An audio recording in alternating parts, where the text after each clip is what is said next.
Good afternoon, everyone, and welcome to this webinar entitled Data Protection Officers under Thailand's PDPA, Role and Legal Requirements in an Evolving Regulatory Landscape, co-hosted by Tilleke Gibbins and Bird Privacy Solutions. Before we begin, a little housekeeping for the webinar. Firstly, we gladly welcome your questions, and you can feel free to write them in the comment box on the right-hand side of your screen at any time during the session. As we have a large number of attendees today, all of you have been placed on mute, and our speakers will address questions during the Q&A session at the end of the presentation. Should you have any issues with the software, you can also type them here, and our IT team will be on hand to assist you.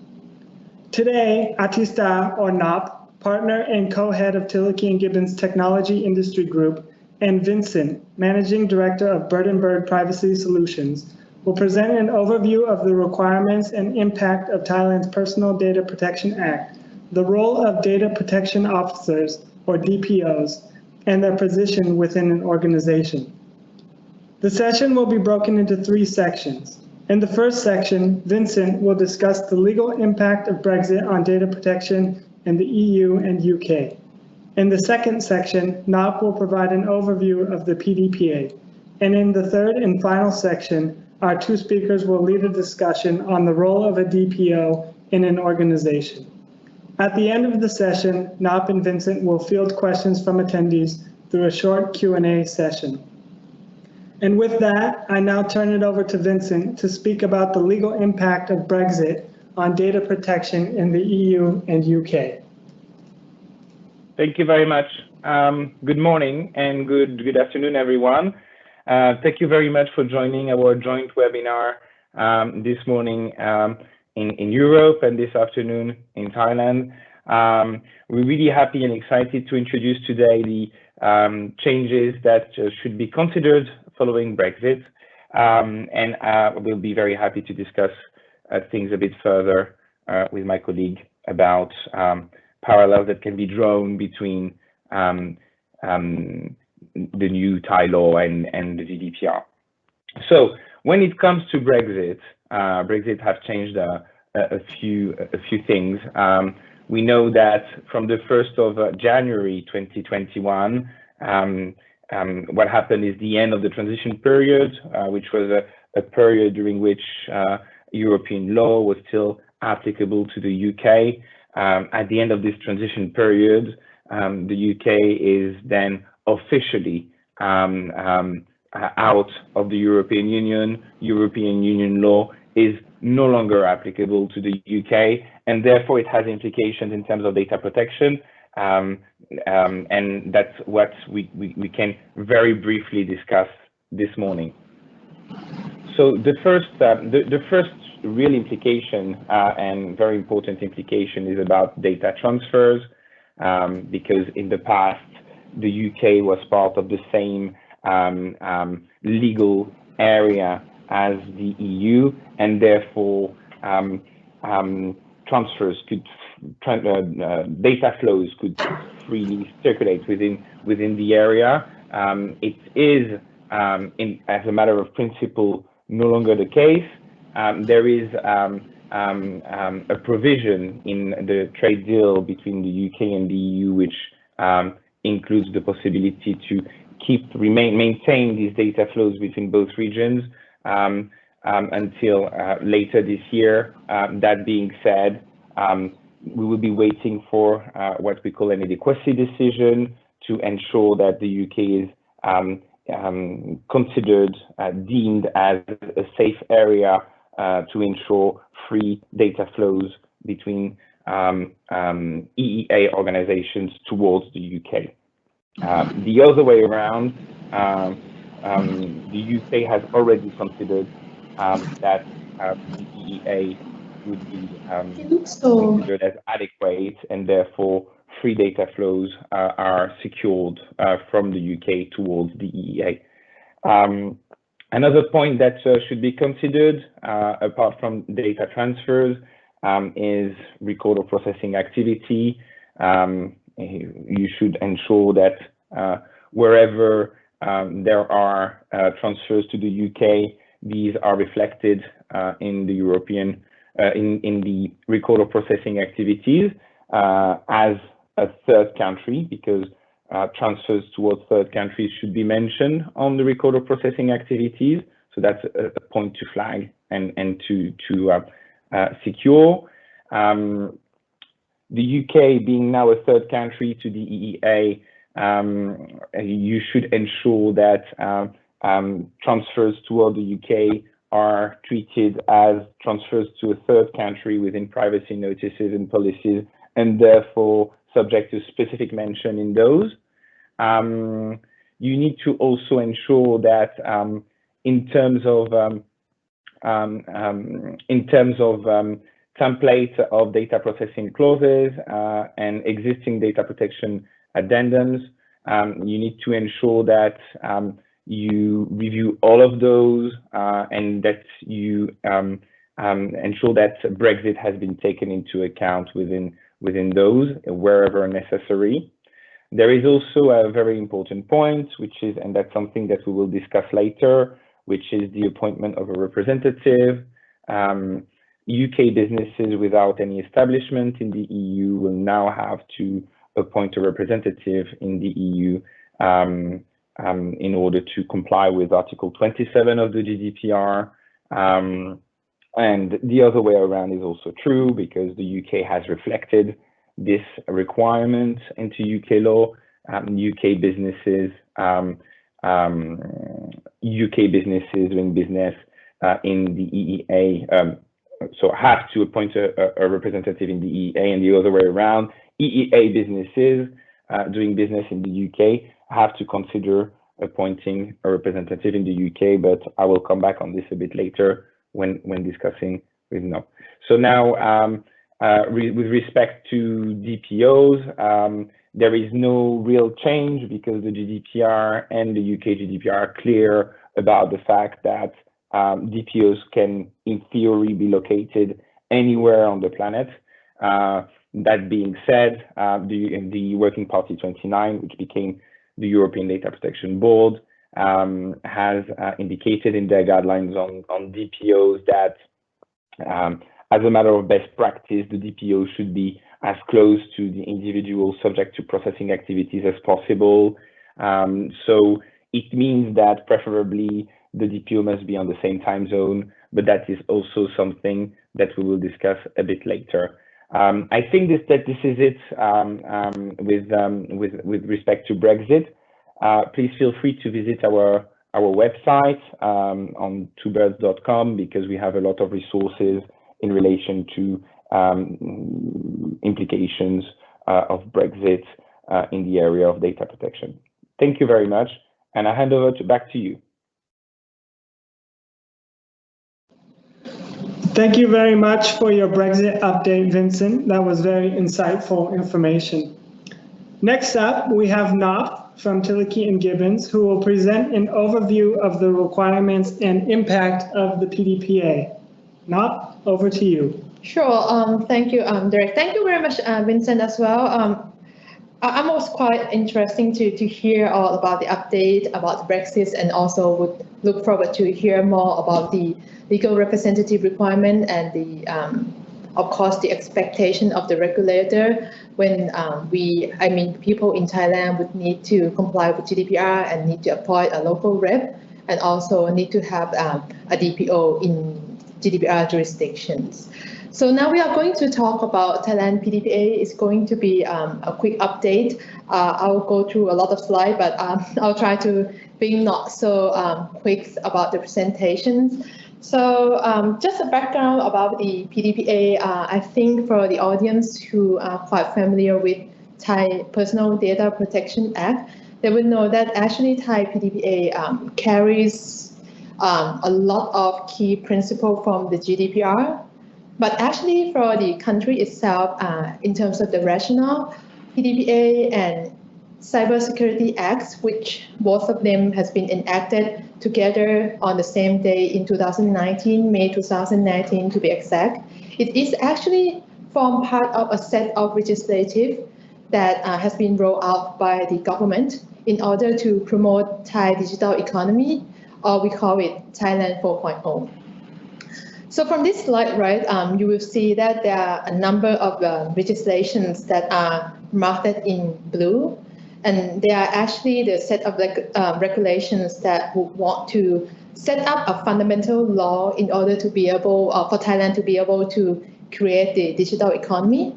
And for the blue highlighted one, which is PDPA, cybersecurity, and computer crimes, all of them are actually to build trust to people in Thailand to be, what should I say, the word would be more comfortable to transact through online transactions.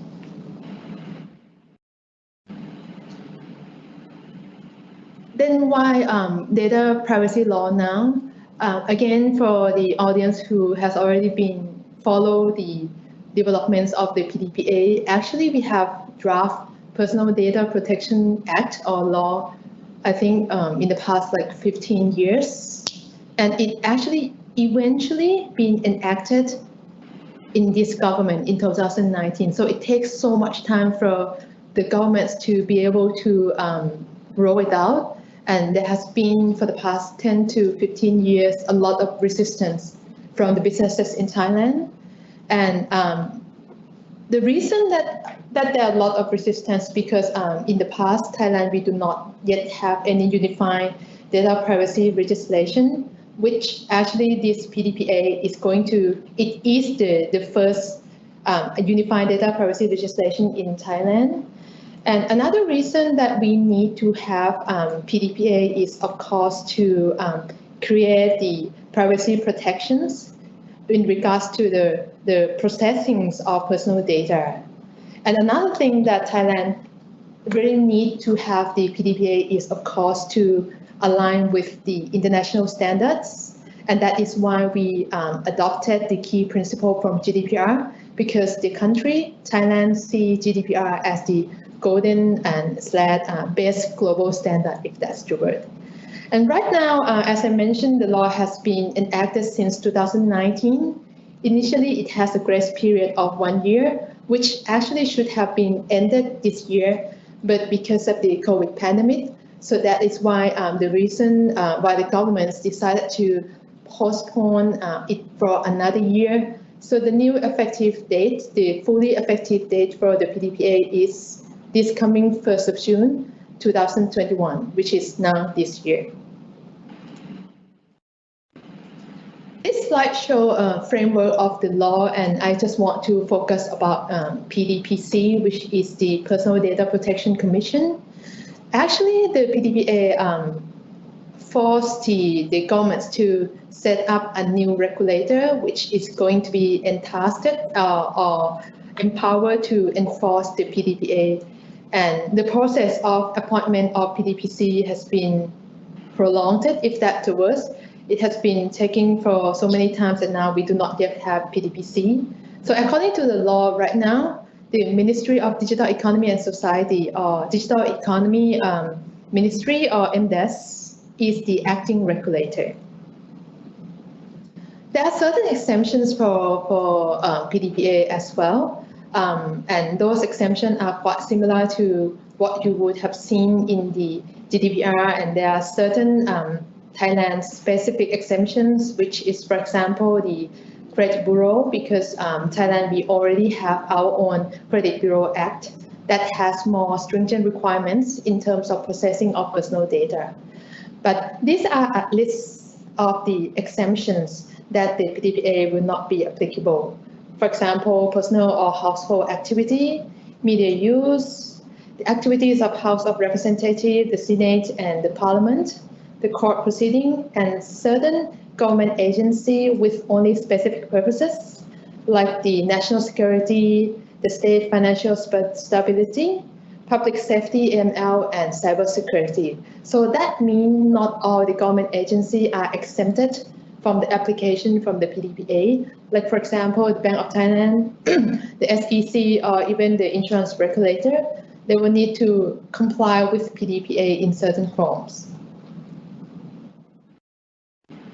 These are the key definitions, and as you can see, again, it's quite similar to what's available for the GDPR. Like, for example, the definitions of personal data is data that could enable the identification of a natural person, either directly or indirectly, but it does not include the person who already passed away the disease.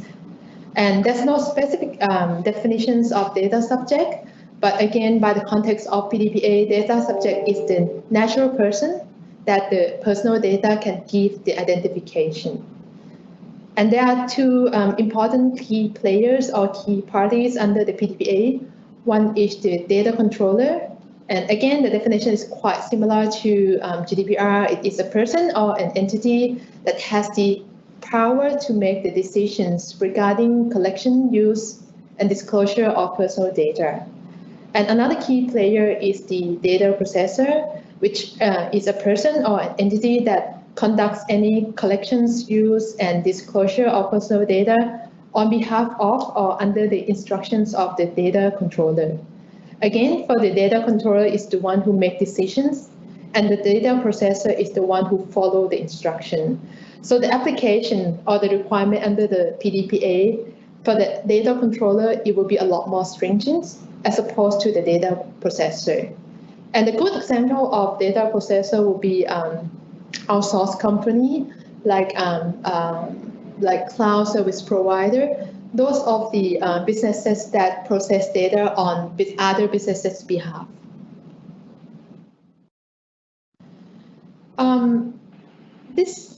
I'm going to talk about the legal basis, and this slide struck me a lot because actually for Thai PDPA, the way that the law is drafted or is created, it set the requirement that if you want to collect, process personal data, then you need to get consent. But in fact, if you read through it thoroughly, actually consent, it is just one of the legal basis that the businesses or the data controller will be able to rely on when collecting or processing the personal data. So that's why consent is not the king. And for this slide, it talks about the lawful basis under GDPR, right? Which actually consent, contract, legal obligation, vital interest, public task, legitimate interests. And for Thai PDPA, we have something that's very, very similar to the GDPR, which I will explain in the next slides. Let's talk about consent first. Again, I keep telling this to a lot of webinar and a lot of sessions that consent should not be your first choice of legal basis. It should be the last one. And again, because there are so many requirements for the businesses to be able to comply with the consent requirement. But the problem is that consent can be withdrawn or revoked at any time. But again, if you need to rely on consent as the legal basis, these are the requirements. So the request for consent must be made in writing or it has to be via electronic means, unless it cannot be done due to its nature.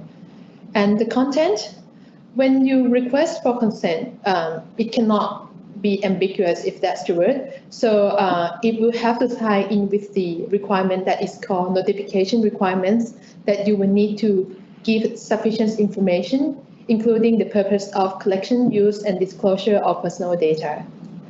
And there are certain other requirements as well, like for example, the request for consent, it must be separated from other parts. Like for example, if you download an application, right, and then the application would want to get your consent, then the consent part, it has to be separated from other terms and conditions. It just cannot be high within in a middle of terms and conditions. It has to be separated so the data subject will be able to identify it. And then the language of the request for consent, it must be plain and it must be easy to understand. It shouldn't cause any deceptions or any misunderstanding. And of course, for the consent, it cannot be conditional upon entering a contract. And another thing that you need to be mindful of, even though that, again, consent are very difficult to comply with the requirements, but consent can be, again, revoked at any time. For businesses, right, this slide are the set of legal basis that we always say that the your business, your organization, you should try to comply with these 3 lawful bases first. And if you cannot rely on any of these lawful bases, then you can think of getting the consent. For example, contractual necessity and contractual obligation. This is the lawful basis that most of the time when we were advising our clients when they do business, most of the time when they sell their product, when they sell their service, everything is about contract. So if you are obligated to perform obligations under your contract with your customer, then you will be able to rely on this lawful basis without having to get consent from your customer. Let's put it in a sample, like if you operate a marketplace, you sell product online, and then there is a customer, that she wants to buy a product from your website. Then she transacts through your applications, pay the payment fee, and then of course giving the address for you to send the products that she purchased to her house. Then in terms of the business, your business to perform the obligation under the contract that you need to send the product to my house, then it is relying on contractual necessity or obligation. You do not need to get a consent from your customer to be able to deliver the products to the house of the customer according to the contract. The second one is about legitimate interest, which is very, very, very interesting because the concept of legitimate interest is very new to Thailand. And to be honest, the sections that talk about legitimate interest, it is more or less a direct translation for the sections about legitimate interest that are available in the GDPR. So, but again, for legitimate interest, it's about a balancing test. It's a test between the legitimate interests of the businesses or of the controller. If it is not overwriting a data subject fundamental rights, then you will be able to rely on the legitimate interests. But again, because the regulator PDPC has not been established or formed yet, we will still need to wait and see on what qualification in terms of when the businesses will want to rely on legitimate interest as the legal basis. What would be the assessment test and what do they need to do in able to create a sufficient record for the businesses to rely on legitimate interest? It might be something that is similar to what ICO in the UK has rolled out, which is a 3-tier test to be able to, again, identify and assess whether or not it is okay to rely on legitimate interests. And the third one is about legal obligation. So if you need to process or collect or even disclose personal data, for example, of your customer to a government agency, and because of it is your legal obligation, you do not need to get consent from the customer, from the data subject. You will need to make sure that it is a legal obligation and you must comply with it, and then therefore you do not need to get consent.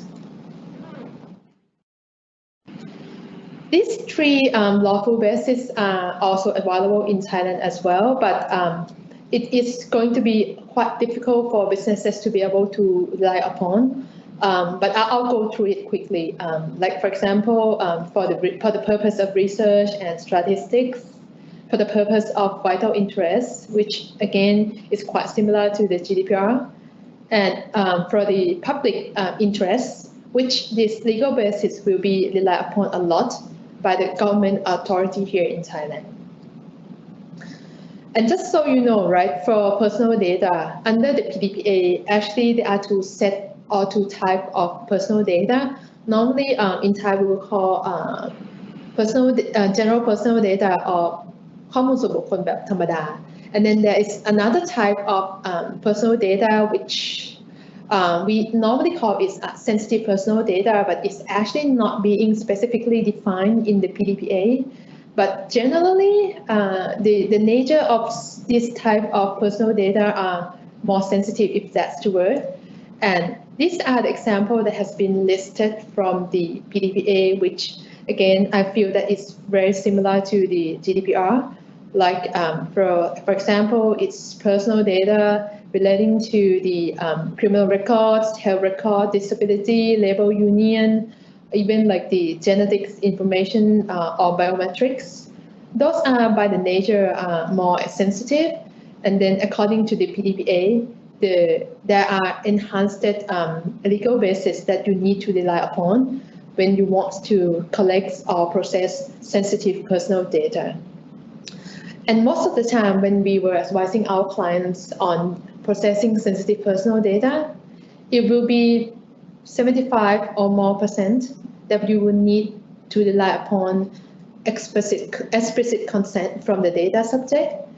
And there are other legal bases that you might be able to rely on, but it's not going to be as easy as the general personal data. Like, for example, there's exemptions on legal claims, vital interests, substantial public interests, and another one is made public by the data subject. It is, again, quite similar to what has been available in the GDPR.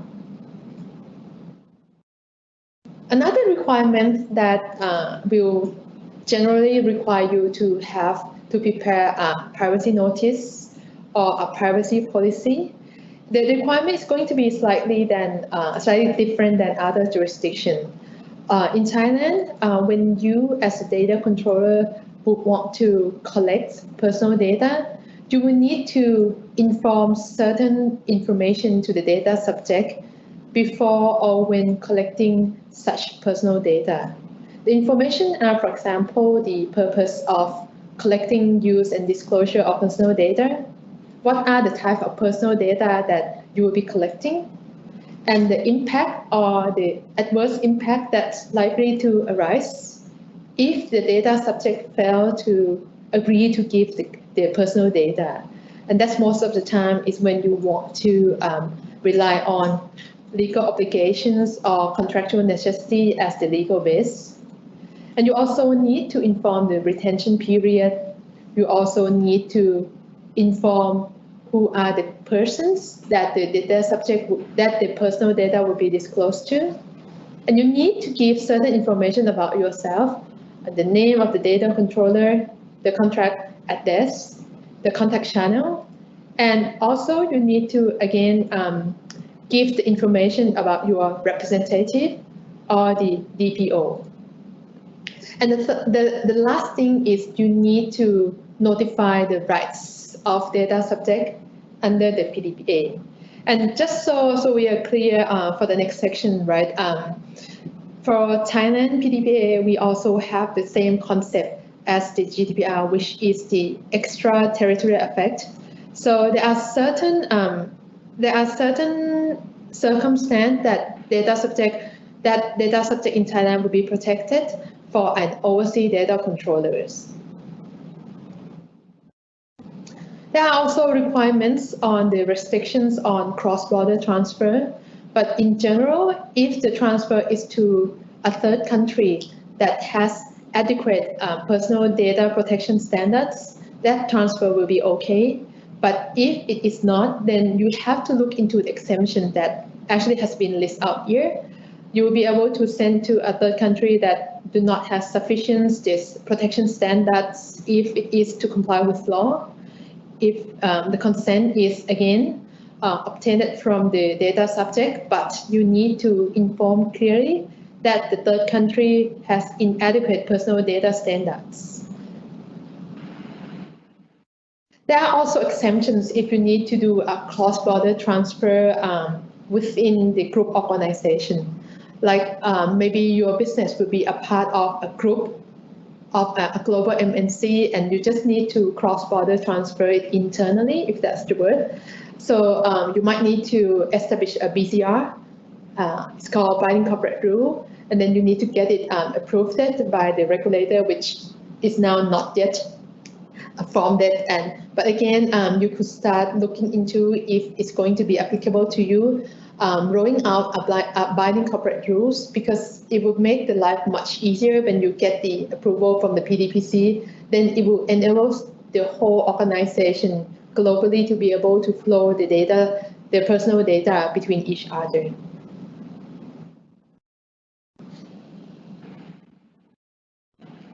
Now I will go over to the duties of data controller. These are very, very preliminary. So for the first one, you need to make sure that you process accurate personal data. You need to make sure that the personal data remain correct, up to date, complete, and it's not misleading. You also need to make sure that you implement a suitable measure to prevent loss or unauthorized access, alteration, or disclosure of personal data in your possessions. And that measure has to be assessed from time to time, especially when there is change in technology. You also need to prepare a log of record. It is formally called record of processing activity. Actually, this ROPA it tells about how you collect the personal data. It tells like what are the processing activity, and then it tells the purpose and sufficient information for you to be able to track and for the regulator to be able to track when it comes to audit your record of processing activities. That's a full list of what is required by law, and that can be actually looked upon from the PDPA. And last thing, of course, you need to erase the personal data. You need to implement a monitoring system to delete or destroy the personal data when the personal data is no longer necessary from you. It is going to be tied in with the retention period that you have to inform the data subject when you notify them, when we were talking about the notification requirement. And these obligations or duty will also tie in with the data subject rights when he or she would want to make a request for the rights to be forgotten. Still continuing to the duties of data controller, if the data controller has a data processor, it is required to enter into an agreement to require a data processor to comply with the requirement under the PDPA. Most of the time, we will call it a data processing agreement. And for Thailand right now, there are no specific template. So it means that you can actually come up with like a single template for data processing activity agreement, or you can actually have it as an amendment or an addendum to an existing agreement that you have with your data processor. There are also the requirement on data breach notification, which I will talk about in a few more slides. And then, of course, the requirement to appoint a DPO. In a case of data breach, the PDPA set the requirement that it really depends on the degree or the level of the impacts of data breach towards the data subject. If it's going to cause no impact to the data subject at all, the breach does not need to be notified to the data subject. It does not need to be notified to the regulator, the PDPC. But if it might affect the personal rights and liberty to the data subject, then you will need to report the breach to the PDPC within the 72 hours. And again, 72 hours is quite similar to those that is available in the GDPR countries and also in other countries that already have the law about data protection. If the breach has a very high impact that's affecting the personal rights and liberty of the data subject, in addition to the notification to the PDPC, you will need to also report that to the affected data subject as well, and you also need to inform the remedial actions to the data subject too. The PDPA also set up the general requirement on the appointment of a DPO, right? If you are a controller or if you are a processor, you need to appoint a DPO. If, for example, you are a government body, then you need to be required specifically by the PDPC. But if you are not from the public sector and you are like a business operator, if the activity of you consists of the processing of a large scale of personal data, you need to appoint a DPO. Or if the core activity or processing of personal data involving sensitive personal data, you need to also appoint a DPO. But again, the problem is about how to consider large scale, because we will still need the PDPC to issue a subordinate legislation or give further guideline on what will constitute the definitions of large scale. But again, I think we can also ask Vincent about it, because I feel that for GDPR, there should be more clarification on what would be considered as large scale. And the PDPC is also required to roll out the subordinate legislation that talks about what are the qualifications of the DPO.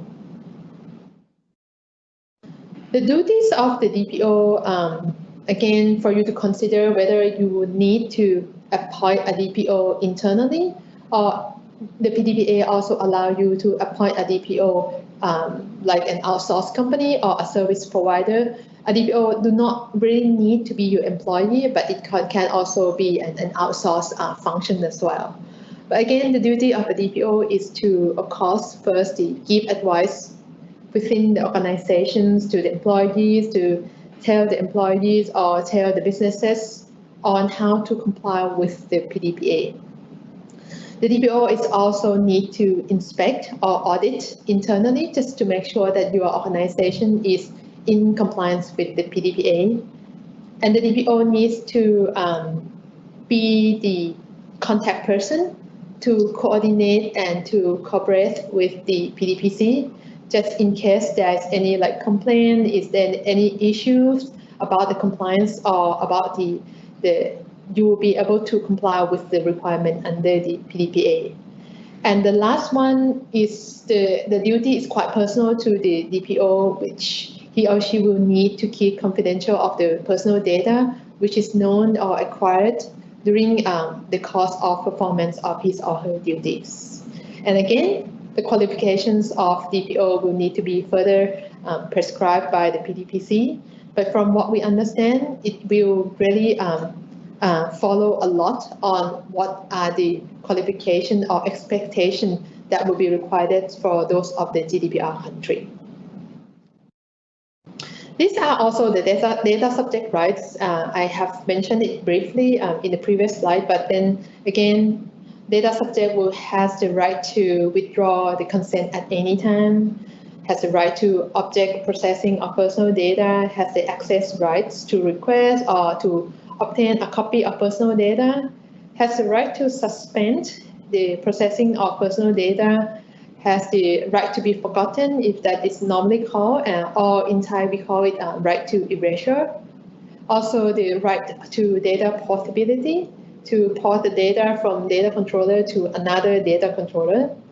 And they have also the right to rectification, is about the updating and make sure the personal data is correct. And of course, the right to lodge a complaint to the Personal Data Protection Commission. A few more slides before we move to the third session. This slide talks about the liability and penalties under the PDPA. So for the liability is the actual compensation, which is called the civil liability, that if, for example, you are in compliance with the PDPA cause damage to the data subject, like for example, there is a massive data breach, then you will need to compensate damages to the affected or the damaged party. And the court can also order punitive damages, which is actually up to 2 times of the actual damage. And just so you know, Thailand also has the law that is called class action. So it means that when it comes to a data breach, actually the impacted or affected data subject will be able to form a class and file the class actions against one businesses.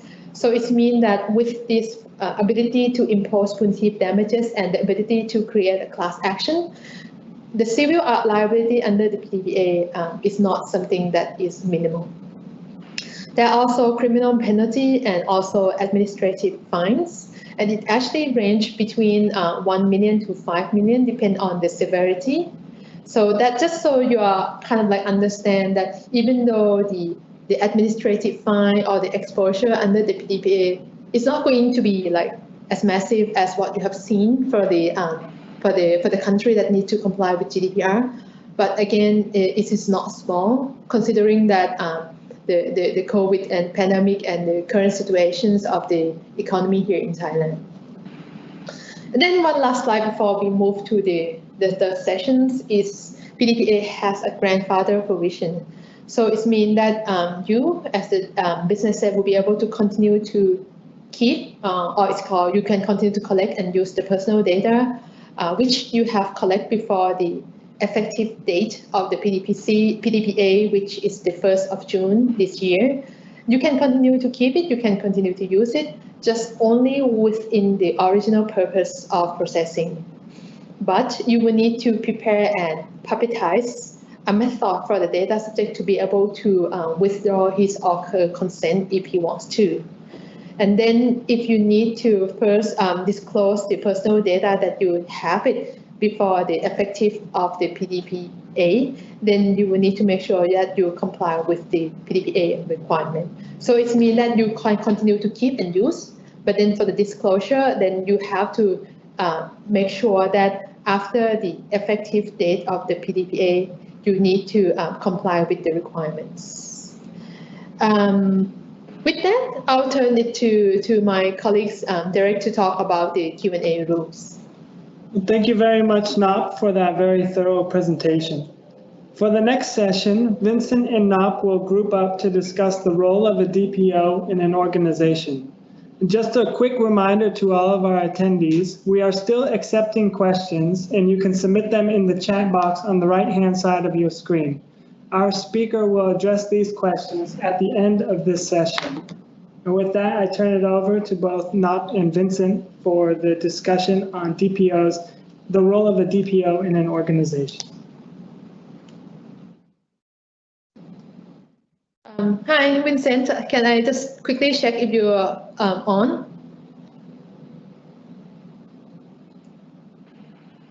Yes, I am here. Okay, so now it's the third sessions, and I took the liberty of preparing so many questions, and we would want to hear a lot from you, and especially because you are from the a more mature jurisdictions, and also we have a lot of attendees and look into the name of the corporation that it's highly likely that they might need to comply with GDPR if they haven't yet complied with the GDPR, and then they would need certain guidance on the local representative requirements and the appointment of a DPO. So if that is okay, can I read to the question? I might add a little bit something and then I'll open the floor to you. Please. Okay, sure. So again, for a Thai MNC that is subject to the GDPR requirements to appoint a local rep and also a DPO, I think there's a lot of questions from our clients like, should that representative and the DPO be just one outsourcing company? Because I don't think they will be able to afford setting up their own local rep and learn to understand about how to comply with the GDPR. So we want to hear from you, can we combine a rep and a DPO together? And if a yes or if a no, then what are the main differences in the duties between a rep and a DPO under the GDPR? Yes, so maybe not, if I can, I'll answer the second question first, and then I'll go to the first question. So maybe an introduction of what is a representative under the GDPR and what is a data protection officer under the GDPR. So the representative under the GDPR is a person who should be appointed within the European Union or the UK in order to represent a business that processes personal data of individuals located in this area without being themselves as an organization established in the area. The idea is that because the GDPR has an extraterritorial reach, I think the European legislator wanted to be able to have someone they can discuss with on the same time zone and within the same area about data protection related matters that are relevant to organizations that don't have any establishment in the European Union or in the EEA whatsoever. So that's the first idea. The representative, as provided under Article 27 of the GDPR, is more, I'd say, an intermediary between European regulators and individuals on the one hand, and businesses that are located outside of this area and not established within this area on the other hand.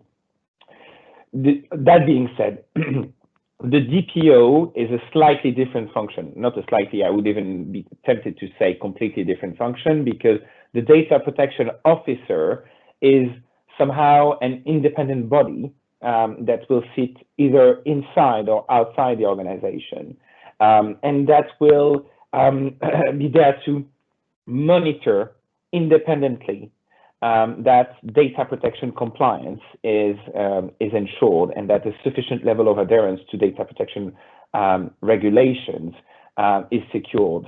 And that's something that is different, because the data protection officer will more proactively go and look after compliance within the organization in a very independent manner, whereas the representative will just basically, in theory, they can do more, and with our clients we do more, but in theory the minimum they should do is be a point of contact, a local point of contact. So these are, in our view, two different things. So that being said, whether DPOs and representatives could be the same person, the European Data Protection Board actually gave the answer to this question. So the European Data Protection Board is the gathering of European regulators, and they basically give their opinion, provide guidelines about how the GDPR, in their view, should be interpreted. And in their guidelines in relation to the territorial scope of the GDPR, the European Data Protection Board indicated that, in their view, DPOs should be separate from the representative. When the DPO is outsourced, the DPO function is outsourced, they should choose to appoint a different representative, or at least it should not be the same person, because they consider that there is a conflict of interest somehow, which is something that, in my view, is debatable. So that should be two different persons, but it doesn't mean that it necessarily has to be completely different. We sometimes, within Bird and Bird, have separate teams that, on the one hand, handle the data protection officer function, and on the other hand, the representative function, and we adopt ring-fencing measures in order to ensure that information is not shared and so forth. So I think that pretty much answers your question. Yeah, that's it. Very helpful, and this is like a sidebar question, if that is okay. What are the just in case that the audience who are from Thailand and they're not quite certain if they need to comply with the GDPR, or if they do not need, do you have any like tips of like the red flags that for them to kind of like get the hint whether or not they can quickly assess, like if they are doing this and that and those, they might need to start looking for a professional to talk whether or not they will need to comply with the GDPR, and whether they need to appoint a local rep and also a DPO. Like, for example, if their website also has the accessibility and the ability for people in the GDPR country to be able to buy their service, would you know, like all those stuff, if you could give some tips or hints, so for the audience who are not very familiar with the GDPR to assess whether or not they should start reaching out to the expert? Yes, sure. So maybe let's start with the representative function. Because what we're discussing is whether the GDPR is applicable to the business at the first place. You will start to have to think about whether the GDPR is applicable to you when you somehow know that you are targeting European individuals in any way. So either to sell them services or to monitor their behavior. But somehow, as a business in Thailand, you're sitting at your desk and you will ask your marketing team to develop brochures that will be completely adapted and dedicated to the European market. Your website will be not only available in Europe, because it's quite difficult to shut a website from the rest of the world, but your website, for instance, will also offer their products in euro or in pounds.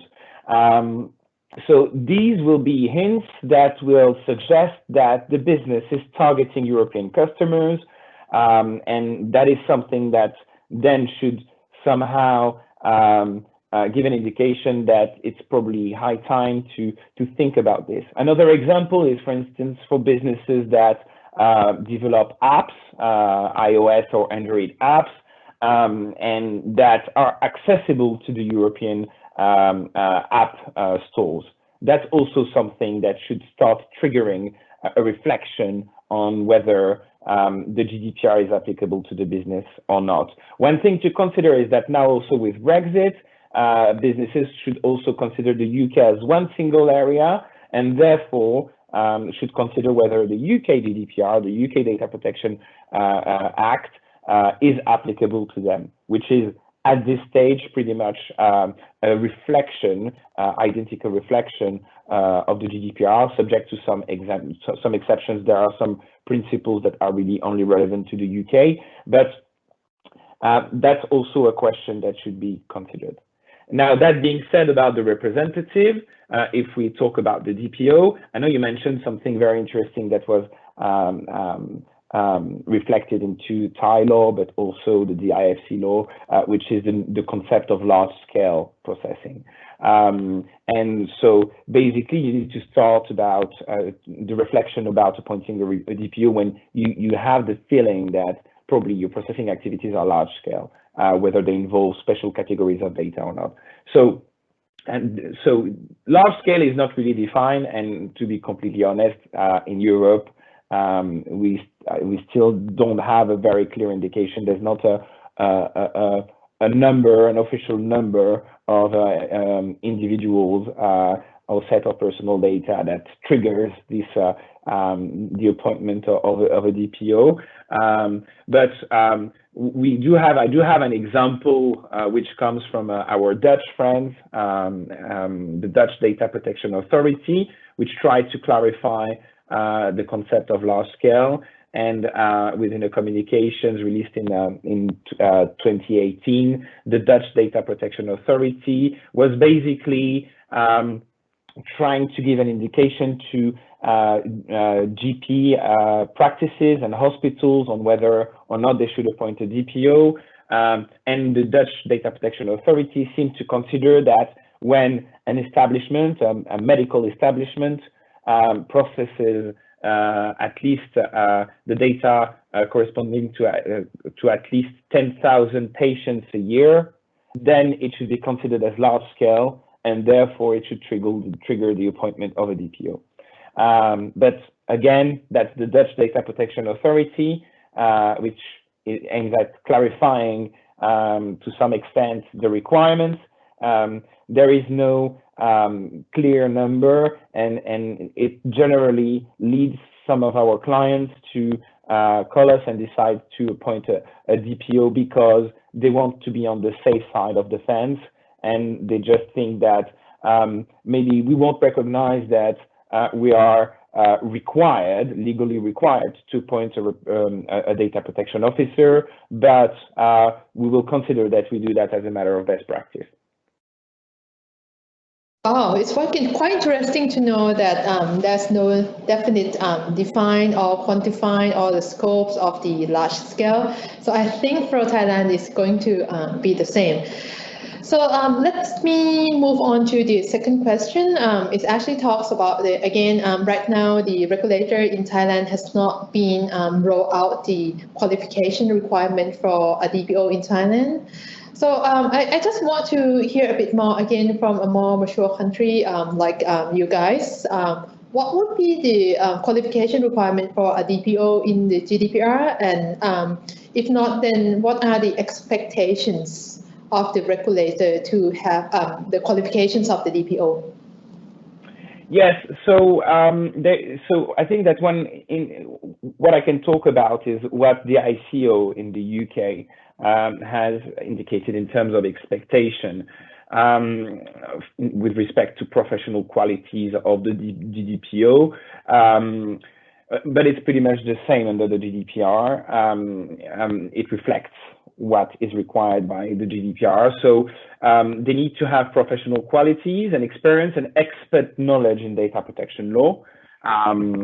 So it basically means that they need to know what they're talking about.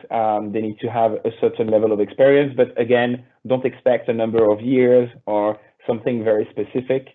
Then in addition to that, they should also be able to, I'd say, the level of expertise should also be adapted to the level of complexity of the processing activities that are in place within the organizations they act for. And in addition to that, it's preferable if they have a good knowledge of a specific industry or business sector they're involved in. You have mentioned it a little bit in the past that there might be a time zone requirements for example, for the ICO. It will be like an expectation, right? Because like, for example, here in Thailand right now, we are winding down, but then if the audience would want to even like be themselves as a DPO to meet the expectation of the ICO, would that even be possible at all? I mean, there are a few certifications, for instance, that are well established and recognized within our industry. I'm sure a lot of the attendees will have heard about the IAPP, which, for instance, delivers the certifications such as the CIPPE, which covers European data protection regulations. But there's also CIPPA for Asia and US for the US. So there are a certain set of qualifications that are out there, but I think that my view is that the ICO would probably there's no case law on this question. There's very little case law in relation to DPOs in the European Union, because the DPO function is always something that is considered by regulators incidentally, and they never really launch an investigation directly on the DPO, apart from when there's absolutely no DPO, but it always comes in the debate when investigating other matters.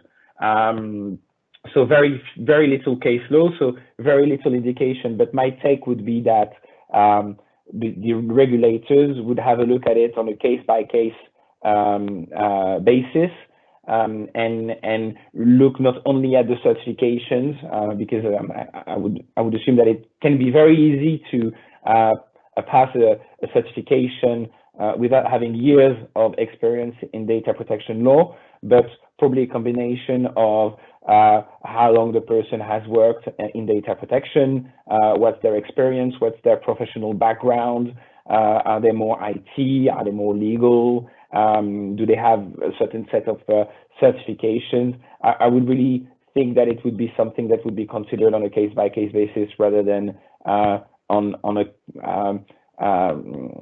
I'd say one clear single indication that they once read a book about data protection, I'd say. But the DPO should, in general, and as a matter of principle, be reachable by both the regulators and the individuals. That is useful to know. So then I'll move on to the next question, if that's towards then. What are the benefits for businesses to outsource the DPO functions to an external counsel, and would the outsourcing really help businesses to manage the risk of non-compliance with the GDPR or the privacy law? And I mean, if you could also tell and elaborate about it. Yes, sure. I think that there are a few advantages and benefits of outsourcing the DPO function. So of course, I'd say that one of the benefits of having the function in-house is that you have the person sitting around the corner from your desk. That being said, we know in the period now, in the COVID times, that even when you're both in-house, you still have to go through Zoom or Microsoft Teams in order to engage with your colleagues. So really, the real benefit of having someone in-house is to have someone around the corner from your desk. Now, that being said, in Europe, the DPO should be in a position where they avoid conflicts of interest, and they should be able to act independently from the management of their business, of their organization. That means that first, the DPO should not be taking decisions about personal data processing activities, or they should not be in a position where they are the source of the decision. When you have someone in-house and you appoint someone in-house, it's sometimes very difficult to find someone that has enough experience and expertise in data protection within the organization, on the one hand, and that will also be in a position where they can act as a DPO without generating potentially conflicts of interest, meaning taking decisions about data protection and at the same time monitoring that the level of adherence to data protection regulations is sufficient. And I think that's something that is really important because we don't have much case law about DPOs, unfortunately, but we do have one decision from the Belgian Data Protection Authority from the 29th of April 2020, whereby the Belgian Data Protection Authority fined a telecom provider, major Belgian telecom provider, because they had appointed their head of audit, risk and compliance as a data protection officer. And that's something really important because in the justifications of the fine, the Belgian Data Protection Authority indicated that the head of risk, audit and compliance is necessarily overseeing a department that makes decisions about personal data processing, the way you're going to process personal data within this department. And the Belgian Data Protection Authority thought that there was a conflict of interest with the function of DPO, which is in charge of monitoring, basically judging that things are going well, that principles are adhered to properly. So they got fined for that. So I think that it's really important to take this point very seriously, at least under the GDPR. And I anticipate that other regulations that have somehow adapted the GDPR, I'd say, spirit to their local context will probably follow the same path. And I think that it should be considered. Then the other, I'd say, issue with having an in-house DPO is the fact that it's only one person, and one person can't necessarily gather all the complete skill set of the different skills that the DPO should or could, in an ideal world, have, which are a knowledge in data protection, a knowledge in cybersecurity. So it's always better to appoint a team as a DPO, so that is outsourced. Because that's that makes it possible when you outsource it to a provider. You tell them, look, deal with this, build a team that is capable of handling things, and we have one main point of contact that deals with everything. So that's also something that is sometimes, I think, challenging, and that our client find challenging, is to bring on board a team that will be able to manage all of this in one go. I think that also there's another issue. It's the language barrier for international organizations. When you're a Thai business, but you also work in Warsaw, for instance, and have a team in Poland or customers in Poland, and you receive a query from the UODO, which is the Polish data protection regulator. You receive it in Polish. Don't expect English. You will be happy to be able to rely on a data protection professional in Warsaw or anywhere in Poland, actually, that will not only understand data protection but also speak the local language, so be able to translate the substance. So for larger businesses, that's also a benefit. Now, that being said, sometimes businesses want to appoint a global data protection officer in-house because within their corporate governance framework, they believe that it sits better like that.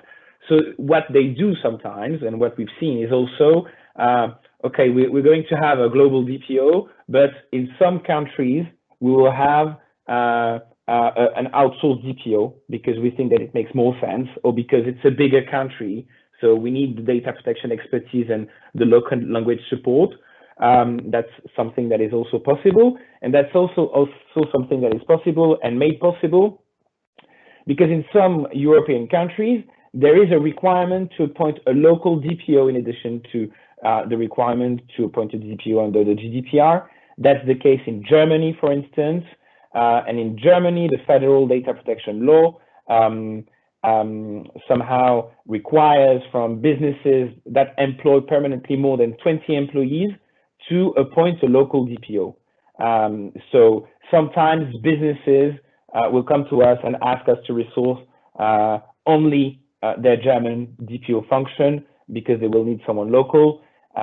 Some of our clients, for instance, are American businesses. They have a global DPO. The global DPO doesn't speak German, so they will want to have a person that speaks the language, and also because German data protection law is very specific, especially in the area of employment law.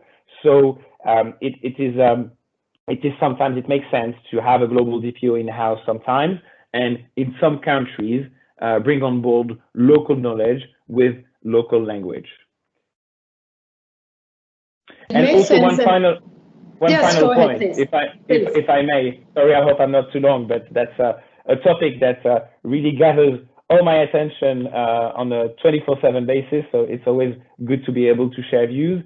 Also, I think that sometimes for some businesses, the DPO role is not a full-time role because at the end of the day, there's not much data protection issues to deal with.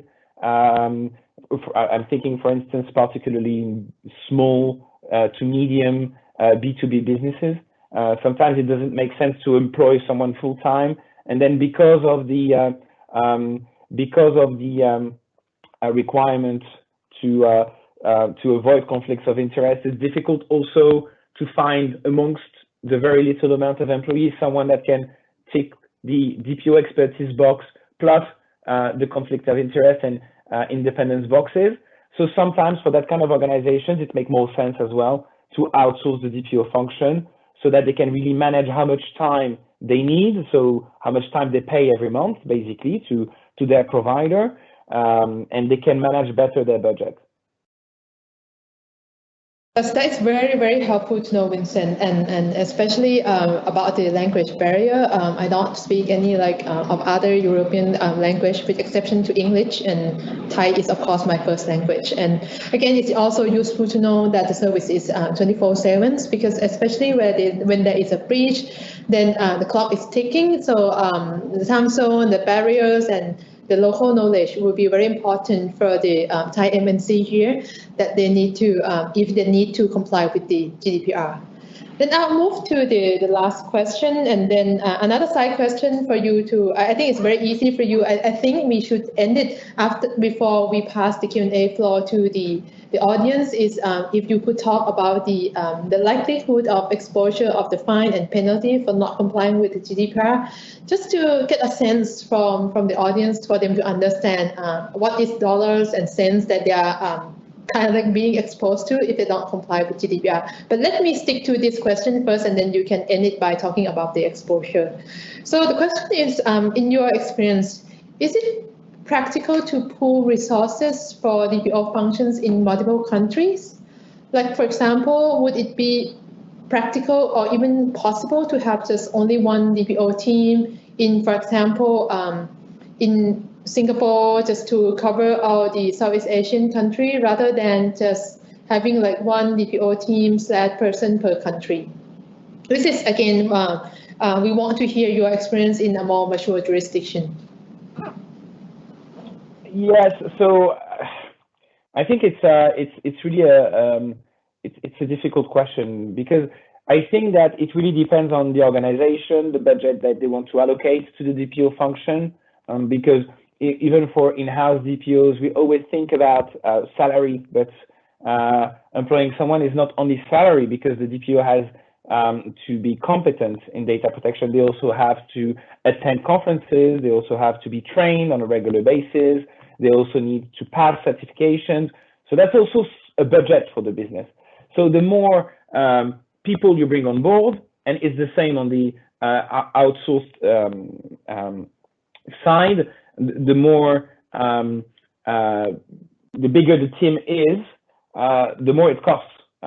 So it really depends on how much budget the organization is willing to spend. In an ideal world, I would tend to consider that you should have one main point of contact. So, for instance, in Southeast Asia, have someone either in Thailand or Singapore that will take the lead and really try to be the main point of contact, and then have local point of contacts that will manage local affairs. But you need to have someone that will somehow lead the team. That's something that is important, so that you can ensure the consistency of the DPO support that you receive. That being said, in some countries, you are obliged. So if I take the example of Europe, for instance, we are sometimes obliged to have a local DPO. I mentioned earlier the example of Germany, where you need to be able to communicate with data protection regulators in Germany in German.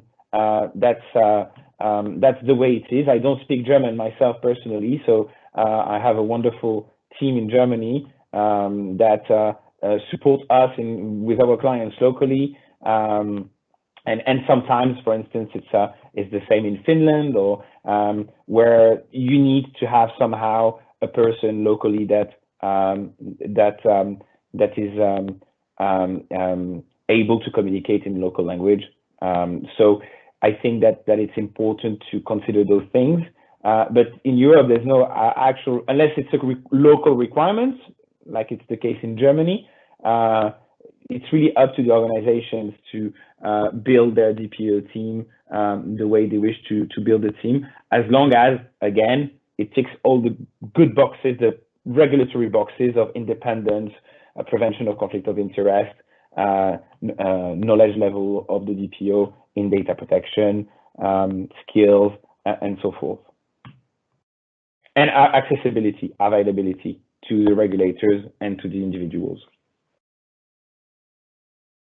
And would you like to talk a little bit about the exposure of non-compliance with the GDPR? What's the level of fine, again, in terms of the amount that the businesses would need to kind of like consider and factoring it in, especially for needing to consider whether to appoint an outsourced DPO as opposed to manage the risk without doing anything?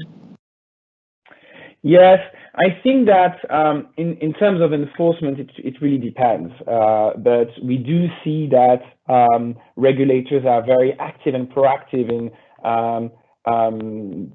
chasing either obvious breach of the GDPR that sometimes that can be noticed sometimes on their website. One example is a cookie banner that doesn't meet the requirements. It's quite obvious, and investigations can be opened just because the regulator themselves realize that something is going wrong on the website or on the app, or it can arise from a complaint from an individual. And then, I mean, when you open the box, the regulator will ask to see your record of processing activities. If we're talking about a process, they will ask to see the DPIA, Data Protection Impact Assessment. And by pulling the thread, I'd say that the regulator may eventually find a breach. Now, the regulators in Europe have not hesitated to fine businesses with quite high amount of fines. I know that, for instance, on the 8th of January 2021, a German was fined 10,400,000 euros for insufficient legal basis for processing. So that's quite a big amount. So of course they will take into account the severity of the breach, the seriousness of the breach, but they don't hesitate to actually fine businesses with very high amounts, and so they it will still not be because when you think about it, when Google is fined 50 million euros, it will still very far from the 4% of the global annual turnover. But that being said, those amounts are very high. Smaller businesses usually get away with smaller amounts. There's of course always an opportunity to discuss with the regulator, but there are very high amounts, and regulators do enforce the GDPR quite actively and proactively. That is very helpful. So I actually spent so much time on seducing information from you. So I think it's really time for us to take the question from the floor, and I'm passing this over to Derek, my colleagues, to maybe select us something quite interesting for us to share with everyone. Yes, thank you both for leading us through that very thoughtful discussion on the role of DPOs in organizations. We'll now start the Q&A session, as Nop has already mentioned, to address questions that have been submitted. As we have a large number of questions, we may not be able to address each individual question, but we will respond to as many as possible over the next 15 minutes. And with that, I'll now ask the first question, and this one is more geared towards Nop. Is there punishment to a DPO if a company they're acting for breaches the provisions of the PDPA? And in line with that, in cases of non-compliance, who in the company would be liable for criminal penalty? Actually, that is a very good question. For Thailand PDPA, right, there is no provision that say that there is an immunity for the DPO to not having any personal liability if there is a breach of PDPA for its organization or its data controller. Again, it really depends on how we look into. If, for example, the DPO is with the malicious intent to cause damage to to its data controller, then that could be again the breach of another law, which of course that person would need to be personally liable to. And there's another duty that is very personal to DPO, which is to keep confidential of the information that he or she has been gathered when performing duties of DPO. So that again is also very personal. And then if the DPO would not be able to comply with that confidential obligations or the requirement, that is also a personal liability.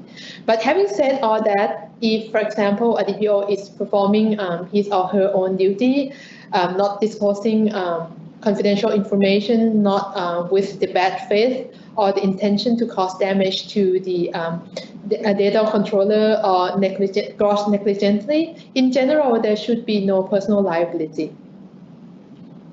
Thank you very much, Nop. This next one is for both of you. In case a company a DPO is working for or is in charge of is not complying with the PDPA or the GDPR, does the DPO have an obligation to whistleblow the incident or non-compliant behavior to the regulatory body? That's a good question, and I feel that the response from the GDPR side would be different than Thailand. But for Thailand, there's no obligation to report, or it's not like mandatory reporting requirements of the offenses. And we get a lot of questions from the clients as well that if you want to report any non-compliance, will that lessen the exposure of the penalty? But because of the PDPA is very new here and it's very premature to tell what is going to be the discretion or the decisions of the PDPC or the regulator, I think self-notifying the offense or the incompliance might give the ability for the regulator to put the discretions on setting the amount of the administrative fine. But as a DPO, him or herself, there's no personal obligation to report the offense or the incompliance. And I'm going to turn this over to Vincent just to hear the perspective from the GDPR side. Yes, I think that, thank you very much. I think that from a GDPR perspective, there's no requirement to report to regulators. There is a requirement to cooperate with supervisory authorities, which means that the DPO should somehow be an intermediary that will be there to cooperate with the regulator in the context of an investigation, for instance, but no requirement. What I would say, and if I can link that to something else, there is indeed a requirement to report to the highest level of management, for the DPO to report to them. And what we do generally when we notice a breach, and it's not necessarily to be seen as a watchdog, but more as a constructive partner that wants things to work well with our clients. You do report breaches you notice, or potential breaches or potential risks, to top management, and we consider that's part of the DPO duty, at least from our understanding. Thank you very much both for your responses to that question.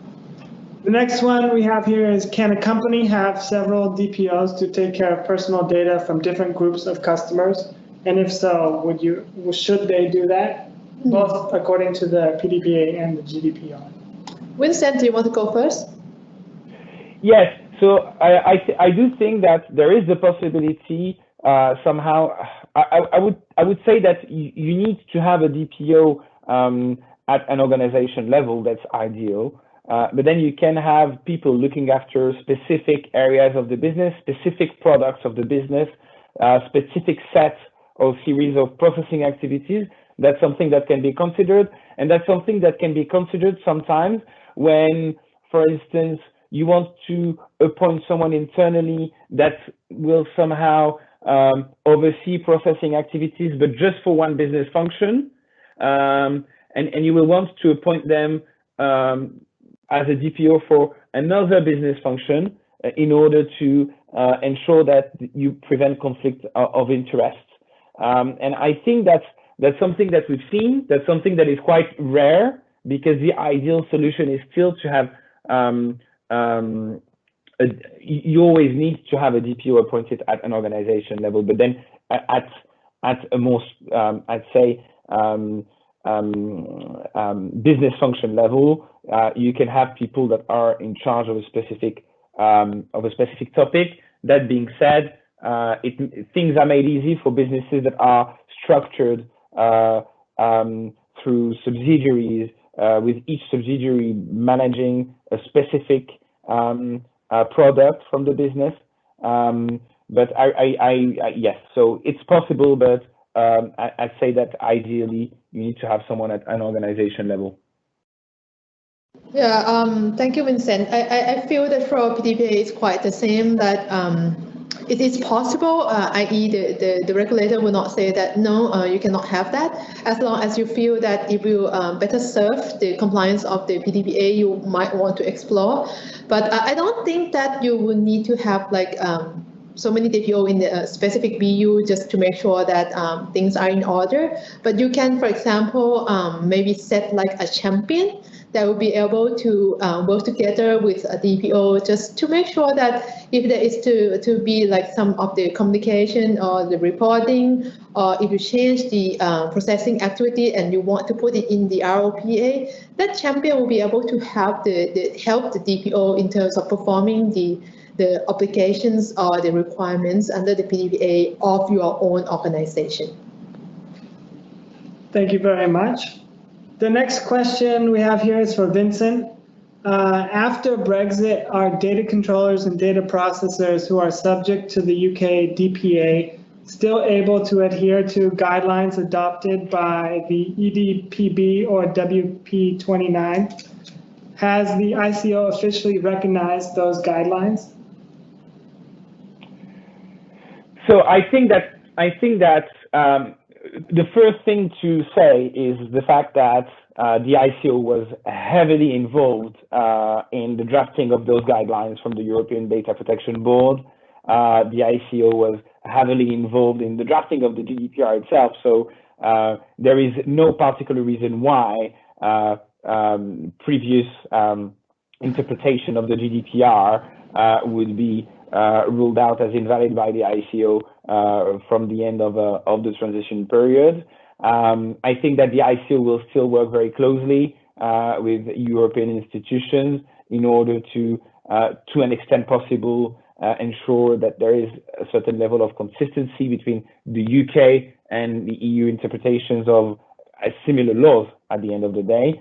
But there is no clear indication at this stage on whether those guidelines have been mirrored into UK law at this stage.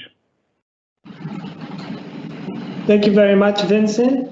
And one final question we have for both of you today. In accordance with the GDPR, Article 7, consent must be freely given on a voluntary basis without inappropriate pressure or influence.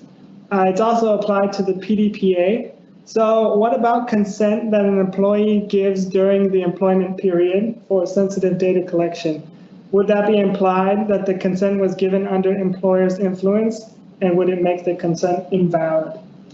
I'll go first and then I'll hand it over to Vincent. So for Thai PDPA, right, actually it is different. It does not say freely given, but having said all that, it cannot be conditional. But again, because of the we are talking about two sets of the personal data. One is the general personal data, and the other is sensitive personal data, right?